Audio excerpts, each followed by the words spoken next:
everyone, and welcome to SUNUP. I'm Lyndall Stout. Now that the state has received some decent rainfall, producers are starting to adjust their nutrient management strategies. For more, here's SUNUP's Curtis Hare and Dr. Brian Arnall.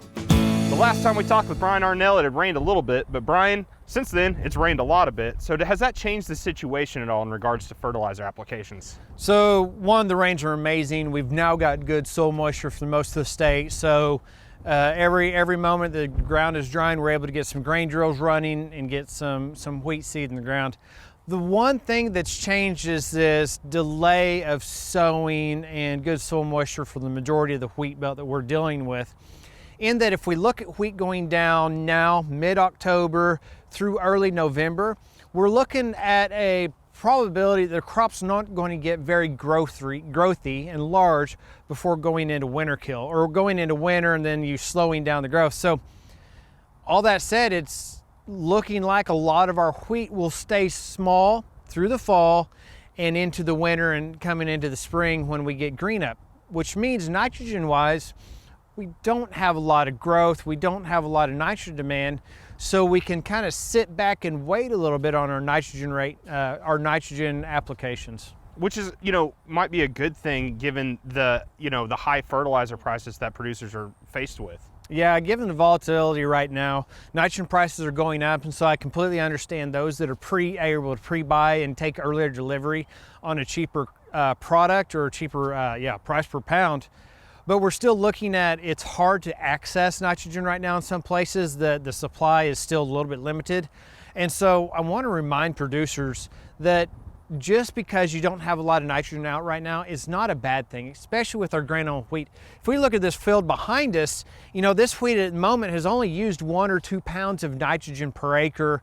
Not really a large area. It hasn't taken up a whole lot. You're pretty low. And even going into the fall, as we get into the more growth, we're not going to see 80 and 100 pounds of nitrogen use, so more than likely the background residual of whatever was left over will support a fair amount of growth as we go into the fall, especially with the stuff that's going to be planted at the end of October, early November. So going forward, when it's about time for producers to start actually applying that fertilizer, if we, granted, this is a big if, it's Oklahoma, so who knows, but if going forward, and we have those really good growing good just conditions in general, just good weather conditions, how does that impact on how much or how less fertilizer that needs to be applied in the field? So it's a really good question, and I take it back to some of the basic things I've done and I've posted a lot about on my blog, which is nitrogen demand by the crop is very mechanistic, meaning that we have components that are always there and we work off of. And the 3 primary components for nitrogen is how much the crop is going to need, which is nitrogen in the crop, and how much is going to be provided by the soil, and then an efficiency factor. And if you put those together, crop need minus soil divided by an efficiency factor, that gives us how much fertilizer we're going to need. So the more good growing conditions, good soil moisture, good growth we have an increase in that nitrogen demand of the crop, meaning our total nitrogen taken up in the crop absolutely increasing. So we have to think about that as we get bigger yields, bigger growthy plants, we're going to need more nitrogen. The aspect that we don't know is that the nitrogen in the soil, those same environments that provide good growth for that wheat crop also provide really good opportunity for the microbes in the soil to break down the organic matter and release that nitrogen. And so for every % organic matter we have in the soil to 6 inches, there's 1,000 pounds of nitrogen tied up. And those microbes can bring it in or out of that organic matter, meaning that we might have 10 pounds available for the crop for mineralization, or we might have 70. Good information as always, Brian. Brian Arnall, Precision Nutrient Specialist here at Oklahoma State University. And if you'd like the link to some of the information he mentioned, go to sunup.okstate.edu.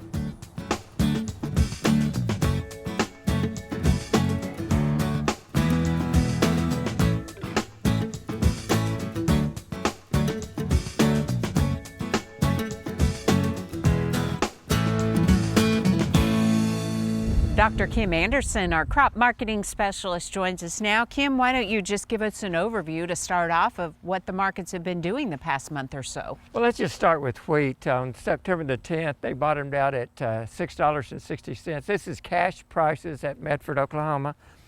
By October 1, it was back up to $7.25. It's been wallowing around between 7 and 7.25, and now it's right around 7.20 up at the upper limits of that range. And it's just moving sideways now. How are corn prices looking? Well, you look at corn, you go back to late August, early September, $5.51. Corn prices started down. By September 8th, a pretty rapid fall, $4.95. Since September the 8th, the corn prices have been moving mostly sideways, relatively large range between $4.95 and $5.27.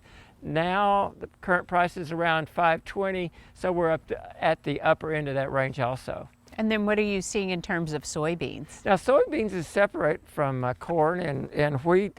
Soybean prices have been increasing into September. On September 1st, they peaked at $12.67 cash price Medford. Since then, they've traded between $12.67 and $11.30. They hit that low on October the 13th, and they've recovered a few cents up to $11.75.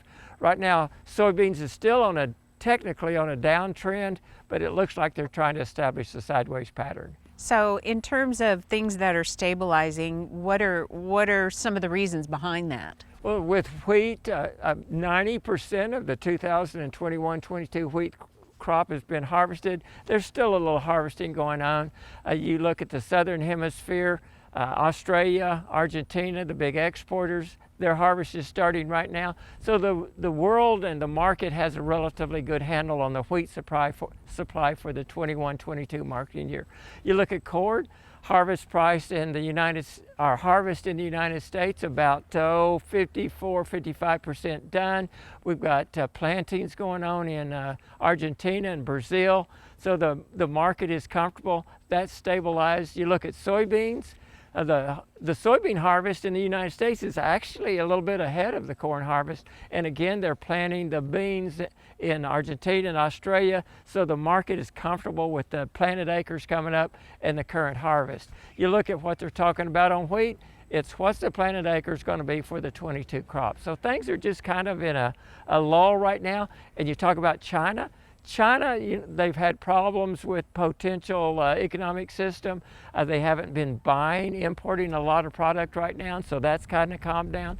So it's just kind of in a lull, waiting to see what's going to come down the pike. And then let's talk about cotton, last but not least, but kind of what's the picture there? Oh, cotton's the good news. You know, cotton prices, looking at the ICE futures, got up to 112 cents. It backed off to about 105. It's back up to 108 cents right now or so. So cotton prices are relatively high and look like they're going to stay there for a while. Okay, great information, Kim. Thanks a lot. We'll see you next week.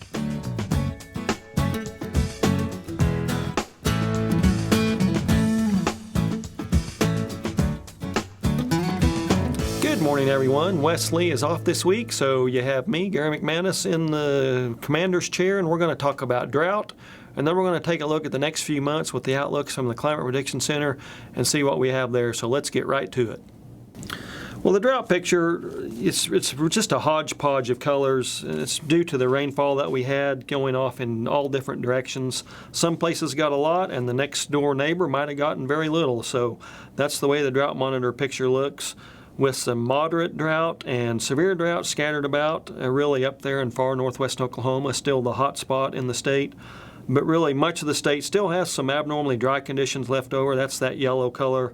Until we get a good statewide rainfall again to back up this last rainfall, I'm afraid we're going to still have these colors hanging around the drought map. So hopefully some improvement in the future. Let's take a look at that last big rain over the last 10 days. We had actually a couple of rains, 2 or 3 or 4 rains actually, but we do see down there in far east central Oklahoma, parts of central Oklahoma, up into north central and northeast Oklahoma, some really good rains, 2, 3, 4, 5 inches or more. but they were pretty scattered. Most cases you have 1 to 2 inches, and then in some extreme cases we have less than an inch down there in far southwestern, west central Oklahoma, the far western panhandle, and other little parts of the state. So just a hodgepodge of fortunes this week with the precipitation and the drought monitor. So again, hopefully we can get some improvements with some rains in the future.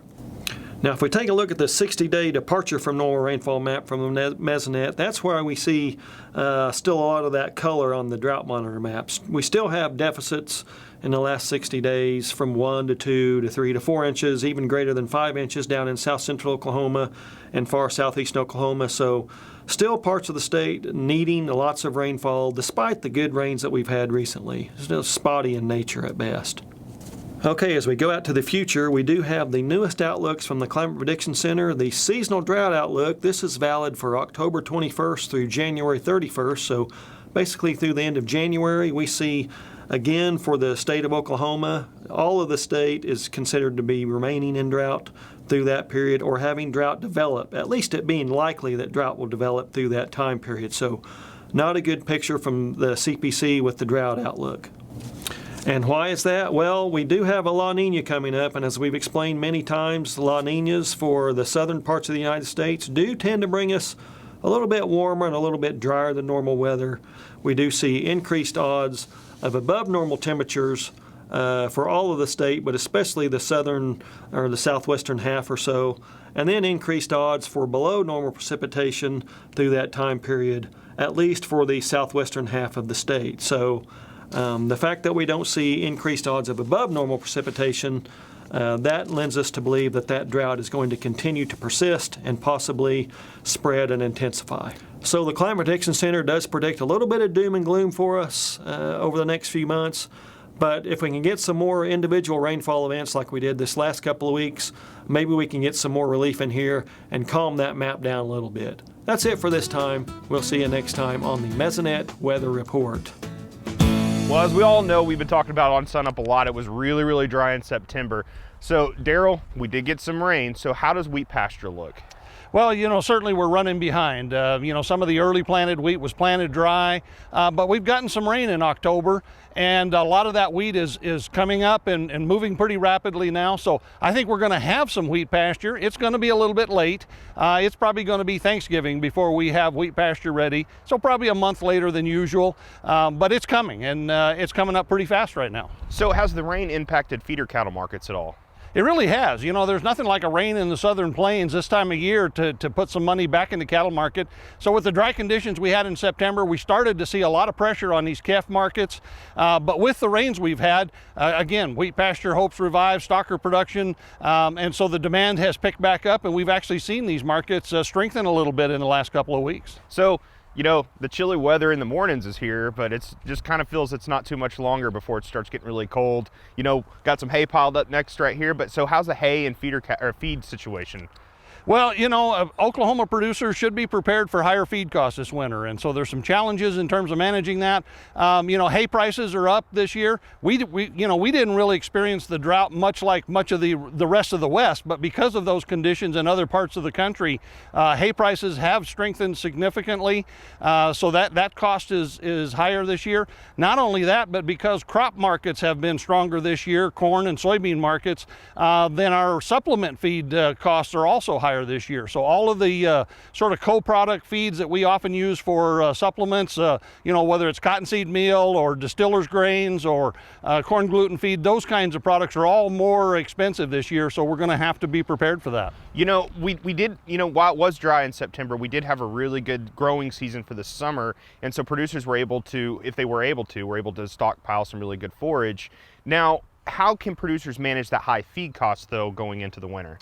Well, again, if you plan ahead a little bit, hopefully you do have some stockpile forage and you can utilize that so you just won't need to feed as much hay.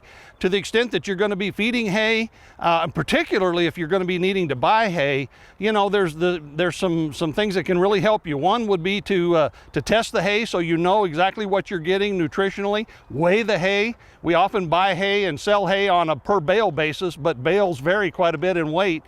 So know what you're getting, know what you're paying for this stuff. and then do your nutritional homework on the cattle that you're feeding, whether it's cows or some other class of animals. Know what they need, and figure out what your hay has got in it nutritionally, and balance it accordingly, and then utilize supplement as needed to finish that out. And so there's ways to be more efficient. The other thing about round bales in particular is feeding. It's easy to feed round bales, but if you're not careful, it's also easy to waste a lot of hay. And so, some careful management on feeding can help reduce wastage and reduce that winter feed cost. All righty, Derrell. Dr. Derrell Peel, Livestock Marketing Specialist here at Oklahoma State University. We are joined now by Kent Bacus, an international trade expert with the National Cattlemen's Beef Association. Kent, you've been on campus, a guest speaker at OSU's Rural Economic Outlook Conference. The title of your presentation, The Good, the Bad, and the Ugly. I'm intrigued, so why don't we start with the good? I think it's important that people understand how trade policy impacts the cattle and beef industry. Because decisions that are made in Washington and in international agreements affect our cow-calf producers, our stockers, and our feed yards, on every aspect of their business. So really today was to try to focus on the importance of trade policy and to look at 3 different examples. Obviously the good, the bad, the ugly is a catchy way, everybody's familiar with that. So starting with the good, looking at the benefits of trade policy. The fact that we have 0 tariffs with some of our largest export markets now means that we're able to sell at a more competitive price to those consumers. The next question then, the bad. So when you consider bad trade policy, I guess some of it is kind of based on your perspective, but for us as cattle producers, it really is the tariffs. It's those 40% tariffs that we faced in Korea prior to having those trade agreements, or being targets of retaliation for things that we didn't even have anything to do with. So you look at that, and sometimes those are just bad trade policies that prevent us from being able to sell that good, high quality American beef that we sell here, and we've not had the access to other places. But bad trade policies can sometimes be self-inflicted. Policies that are created by Congress that have good intentions in mind, but the reality of things like mandatory country of origin labeling that have had negative repercussions on our industry.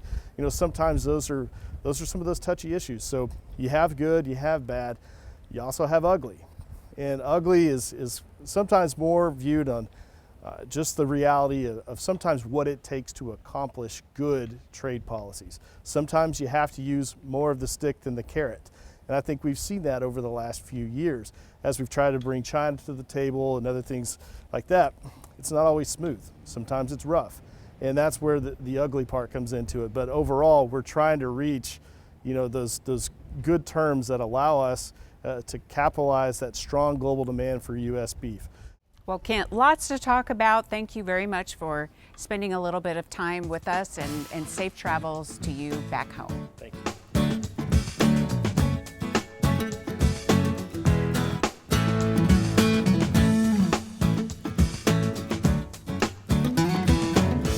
Good morning, Oklahoma. Welcome to Cow-Calf Corner.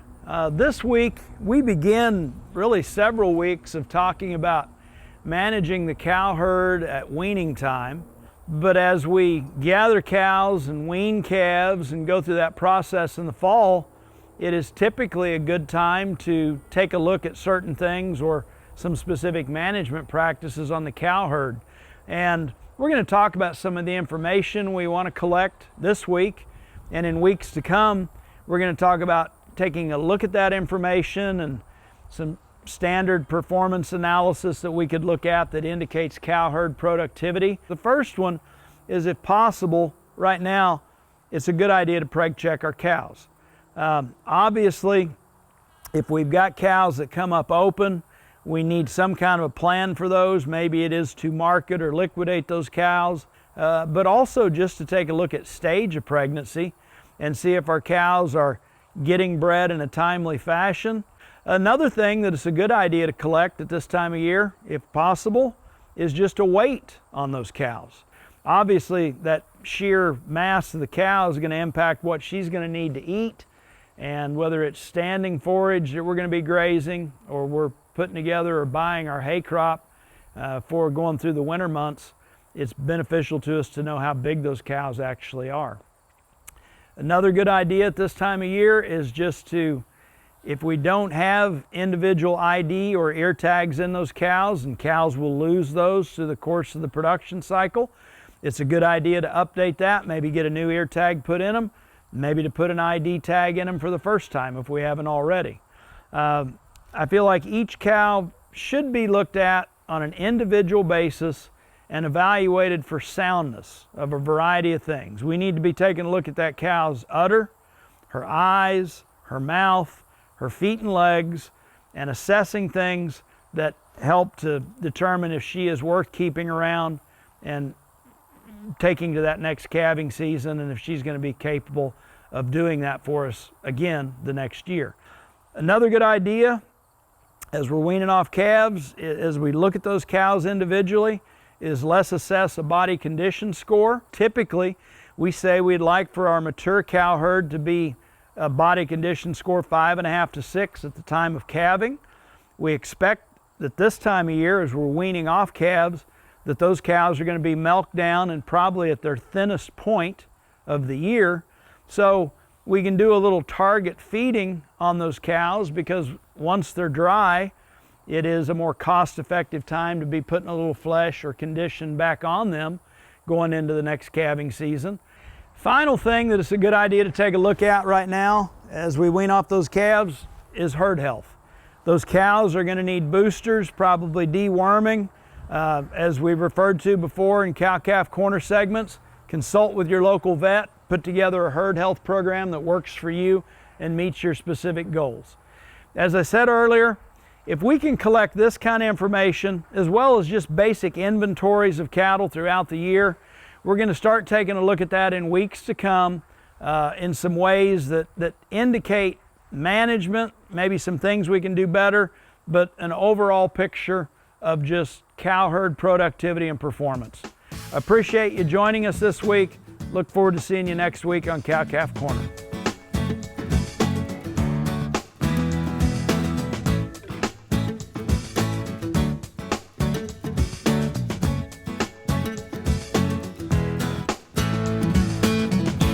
Finally today, as the Oklahoma Quality Beef Network program kicks off some of its fall sales around the state, we are revisiting one of our favorite OQBN stories, featuring the hardest working and definitely youngest member of the program. Here's SUNUP's Curtis Hare. It's a crisp fall morning on the Miller family farm. Perfect conditions for the hardest working ranch hand on this production. For 5-year-old Sadie Miller, working cattle is her favorite thing to do, although some days are easier than others. Hey, buddy, stop. Can I just... You are so naughty. If you think a 5-year-old has no business pushing cattle, don't tell Sadie that. All right, we gotta be calm. We gotta go to that corner and get those calves and bring them up here, okay? And we'll lock them up. Give me. Yeah, she's getting almost too comfortable with the cows. Sometimes she wants to take off and go get a cow by herself, and we like to give her some independence, but also be right there in case something goes wrong to help her out. That one's chewing up the wire. Sadie! Come here, baby. You've gotta be kidding me. She was out here when she was about a month old. It was the first time she probably saw a cow. For Sadie's mom, Lindsay, seeing her daughter take to the farm life at such a young age is a little more than surprising. I was shocked to see that this was something that she was really interested in, and she's actually very knowledgeable about it for a 5-year-old. She knows way more than I do. I put your tags out with this one, and I put pills in cow's mouth with this. I've seen people do this, but I've never done it before. If a cow got bit by a raccoon or something, I really want to put this on a towel and just scrub it. It may seem Sadie is just helping out on the farm the way children like to do, but for her, it's an actual job. No, seriously, Sadie owns some of these calves. This will be her 4th year to sell calves. Slowly we've built her up to 5 head. Sadie's calves are part of the Oklahoma Quality Beef Network, and she takes part in both buying and selling cattle. What does she do with all that money? The answer is the reason her parents had her put on the ranching hat at such a young age. We started Sadie a savings account when she was born, and we realized we weren't making much interest off of that savings account, so we decided to invest in cows for her instead. As she gets older, we hope to be able to use that for a college fund for her and to support whatever she wants her future to be. The Miller family is just a really tremendous family. This is the next generation. They grow them young, start them young, and I just think it's tremendous that we have someone at this age that is interested in the OQBN program, preconditioning program, and doing the right things in the cattle business. Following close behind her dad, Sadie is learning lessons on the ranch Wade learned from his father, a Miller family tradition. In some of our pastures, she's the 4th generation of our family to wean a calf off of that land, so that's pretty neat. For Lindsay, the work ethic Sadie is developing and the lessons learned are invaluable. But most importantly, she's grown so much as a person. She has always been very shy, and we've tried to do dance with her, and those things just made her really nervous and she wasn't interested. But 4-H, showing cattle, all of those things have made her really come out of her shell. Sadie will continue to buy and sell cattle, saving every bit she makes for her future. Well, maybe not all. Well, sometimes when I lose a tooth, I don't save it. And who knows? Maybe she'll continue with the Miller tradition and take over the reins of the cattle production. Although she thinks she's ready now. I can open that door so I can close it. Dad, can you go get a cow? Pittsburgh County, I'm Curtis Hare. To find a list of this fall's OQBN sale dates, just go to sunup.okstate.edu. And that does it for us this week. Remember, you can find lots of great information always on our website, as well as by following us on social media and YouTube. I'm Lyndall Stout. Have a great week, everyone, and remember, Oklahoma agriculture starts at sunup.